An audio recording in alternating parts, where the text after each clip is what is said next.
Actually, we all gathered here to give you a small brief on the exercise Sea Vigil. Right? The exercise Sea Vigil is an exercise which is conceived on 2018, basically to derive the lessons and the actions to be taken from the attacks which happened in Mumbai in 26/11. So a lot of improvements in coastal security, coastal defense happened subsequent to the attacks in Mumbai. To take it forward in a coordinated manner all across the country, the exercise Sea Vigil was envisaged. The first one exercise happened in 2018, and presently the fourth edition of this exercise is in progress. The aim of this exercise is really to ensure that know what are our capabilities across the nation, as well as to find out what are the vulnerabilities and where we need to improve in the process of coastal security as well as coastal defense. One of the other aims of this exercise is also to generate a lot of consciousness on coastal security in our population, for which reason we have this time employed both children from Scouts and Guides as well as NCC cadets. A program for fishing community interaction is always ongoing throughout the year. That has also been intensified for this particular exercise. One more fact about this exercise is that it is being conducted in two phases. The first phase commenced from 12th of November and was in progress till yesterday 19th, in which a joint team was made under the leadership of Navy with people from Coast Guard, the Coastal Security Police, IB, as well as the fisheries and other coastal security agencies. And this joint team went across to both South and North Goa to various positions which are the coastal security nodes, such as the fish landing points, the ramps, the coastal security police stations, and carried out the realistic evaluation as to what is our capability and where we lack, where we need to improve.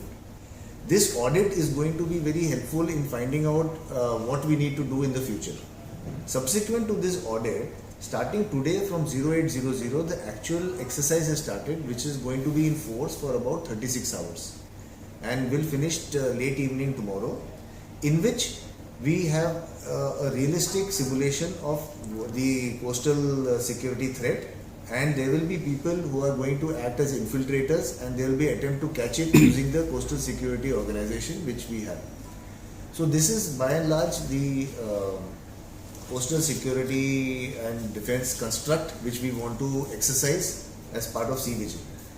Another interesting fact about exercise Sea Vigil is that we have this time is going to be the largest exercise comprising all over the country, all coastal states and island territories, and more than 6 ministries and more than 21 organizations, agencies are involved in it right from New Delhi downwards to the states and down to the last man on the ground.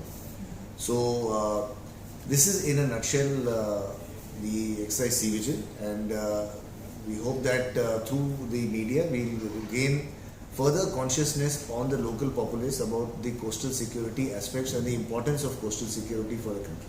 Thank you. Previous experience, what kind of gaps you have been able to identify till now, and what is the where are you taking this forward from there? Yeah.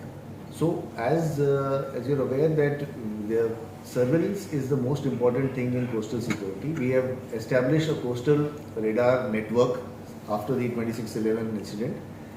So a lot of improvement has happened in the process of surveillance and knowing what all is happening across in the water. This is also an area of weakness because we do not know 100%, and this is a constant area of improvement where we need to improve, and this is one of the areas that we want to bolster as part of doing these exercises and do that. For this reason, the entire fishing community is our eyes and ears, and we carry out fishing community interactions to kind of sensitize them with what is going to happen and to be more security oriented. So if they notice something, they become our eyes and ears, and then the organization takes place. So which are the area you think that's the most sensitive area in the entire coastal area? Yeah. So what we do is that we get a list of vulnerable areas and vulnerable points from the state government. We also have our own. These areas are naturally defended. For example, let us take the case of Vasco. We have got the port here, we have the airport here. Obviously, they are very sensitive areas. CISF is already deployed in these areas. So, such areas which are sensitive and vulnerable and important have already been given a lot of security and defense from the police.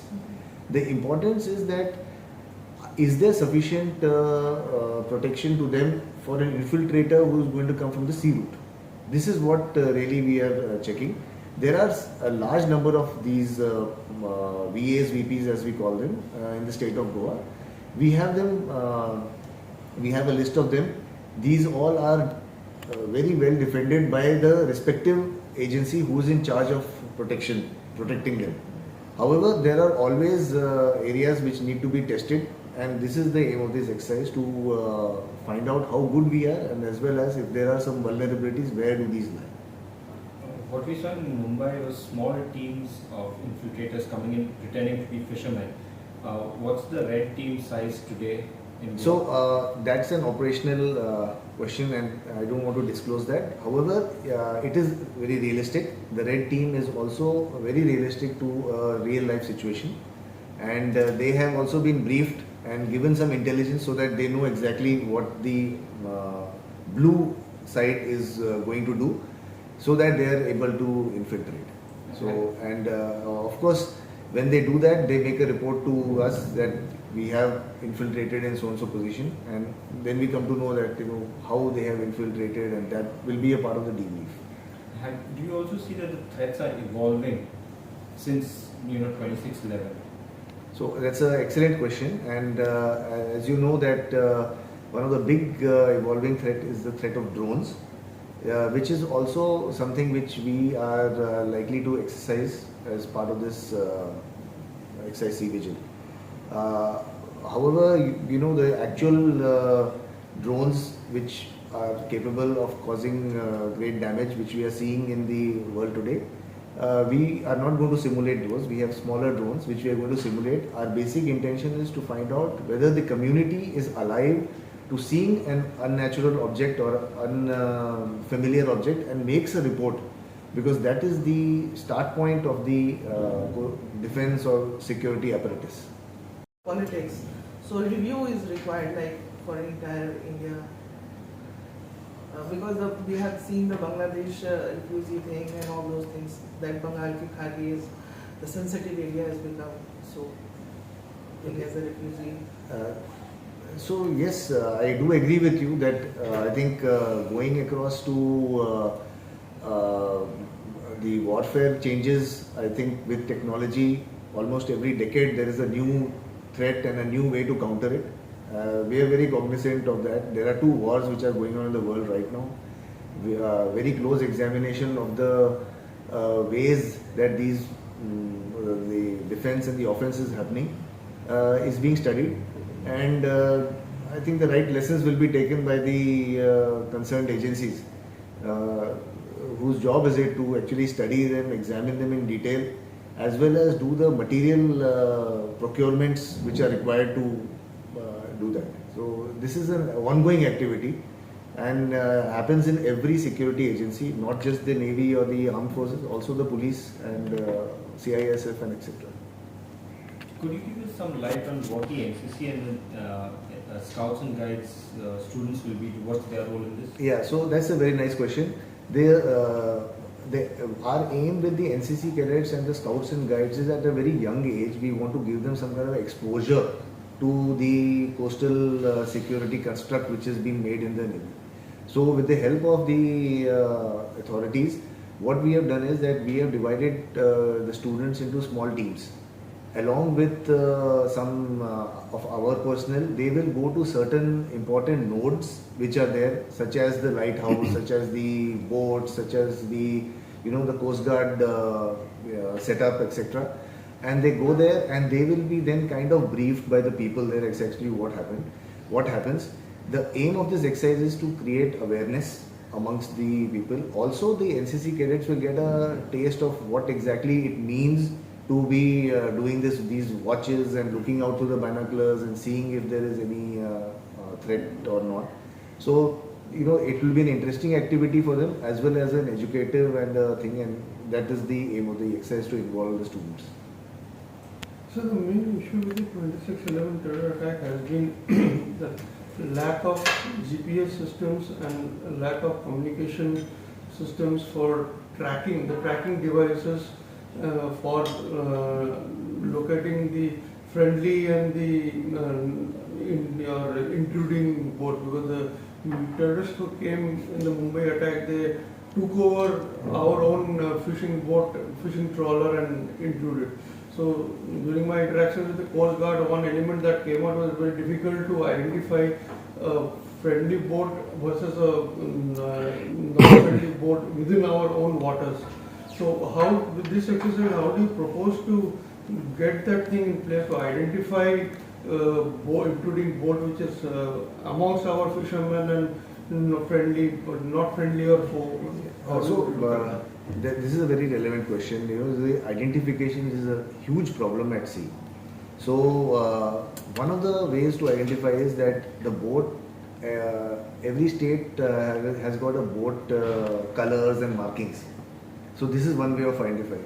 Second thing is that the person who knows best whether the particular boat belongs to this area or not is the fisherman, because he's at sea most of the time and he knows who's around him. So if we are able to create them as our eyes and ears, this is the best we can do. In addition to that, there is a regulation in which every boat is required to have a transponder. This is a process which is on and it is a work in progress. So the transponder then responds. We have a shore station which we can come to know that these are the boats which are around and they belong to whom and what they are doing. If there is another boat which does not have a transponder, soon we will come to know that this is one of the boats which is kind of coming as an intrusion. So, however, not all boats have transponders today, but this is a work in progress, and shortly we will have the transponders fitted on most boats. So that is a technological way of getting through it, but there is no replacement for the eyes and ears of the fishing community, because finally from there he has to come to shore, somebody has to see him, and we want that each and every person who is there on the coast, whether he be a fisherman or the coastal population, should be alert in telling and informing if he sees something which is untoward. And that is one of the major aims of this exercise. That is why we have involved a large number of people and doing across the entire coastal